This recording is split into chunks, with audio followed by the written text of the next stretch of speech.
कक्षा 10 से कक्षा 12 की जो राजस्थान जन पुस्तक आती है, या फिर आप चलिए कि कक्षा 6 से लगा करके कक्षा 12 की राजस्थान जन पुस्तक आती है, उसके बारे में हम बात कर रहे थे। और यह पुस्तक जो है एनसीईआरटी और आरबीएसई की प्रमाणिक पुस्तक है, और यह पुस्तकें काफ़ी इंपॉर्टेंट हो जाती है आगामी एग्जाम्स के लिए। जीके से संबंधित यहाँ से प्रश्न पूछे जाते हैं, तो इन्हीं पुस्तकों यदि हम पढ़ते हैं अच्छे तरीके से, तो एक भी प्रश्न जीके का जो है वो राजस्थान जीके का आपका बाहर नहीं जाने वाला है। कुल मिलाकर के 2025 और 2026 में जो भी एग्जाम्स है उनके लिए प्रश्न जो है वो रामबाण साबित होने वाले हैं। चलिए प्रश्नों की ओर बढ़ते हैं, जानते हैं किस प्रकार के प्रश्न पूछे जा सकते हैं। 28वां महत्वपूर्ण प्रश्न आता है, यहाँ से शुरू करते हैं। प्रश्न कह रहा है कि स्वामी केशवानंद के अध्यापन की शुरुआत कहाँ से हुई थी। दोस्तों हम बात कर रहे हैं राजस्थान जन पुस्तक की राजस्थान के प्रमुख व्यक्तित्व करके जो अध्याय है उसके बारे में बात कर रहे हैं। तो स्वामी केशवानंद के जो अध्यापन की शुरुआत है दोस्तों वो कहाँ से होती है, तो संग्रिया से मानी जाती है अध्यापन की शुरुआत स्वामी केशवानंद जी की। पत्रकारिता के भीष्म पितामह किसे कहा जाता है, तो पंडित जाबरमल जो शर्मा हैं उनको पत्रकारिता का भीष्म पितामह के रूप में भी जाना जाता है।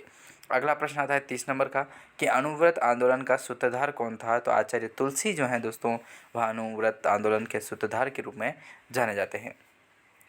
अगला प्रश्न है 31वां, कि जोधपुर के बोरुंदा कस्बे में रूपायण संस्थान की स्थापना किसके द्वारा की गई थी। तो कोमल कोठारी का नाम आता है। कोमल कोठारी जो है वह जोधपुर के बोरुंदा कस्बे में रूपायण संस्थान की स्थापना के जनक के रूप में जाना जाता है, कोमल कोठारी। 32वां प्रश्न है कि शिल्प गुरु कृपाल सिंह शेखावत का संबंध किससे था।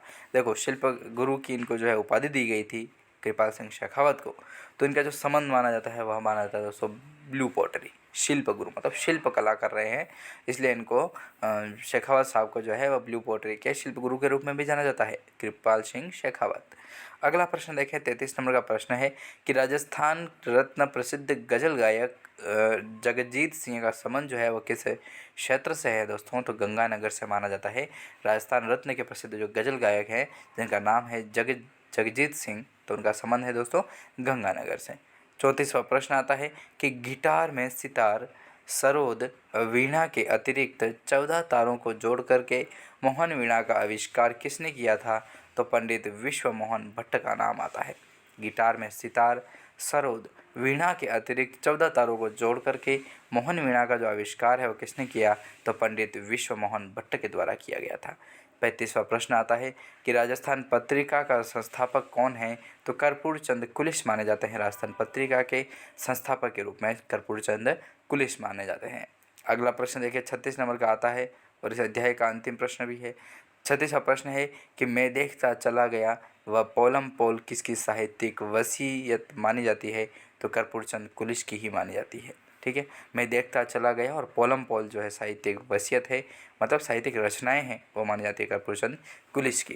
तो इस तरीके से राजस्थान जन पुस्तक के हमने महत्वपूर्ण प्रश्नों के बारे में बात की है जो व्यक्तित्व से संबंधित प्रश्न पूछे जाते हैं। तो अगले क्वेश्चन जो है दोस्तों अगले वीडियो में जानेंगे। आपका बहुत बहुत धन्यवाद यदि आपने इस वीडियो को यहाँ तक देखा है तो।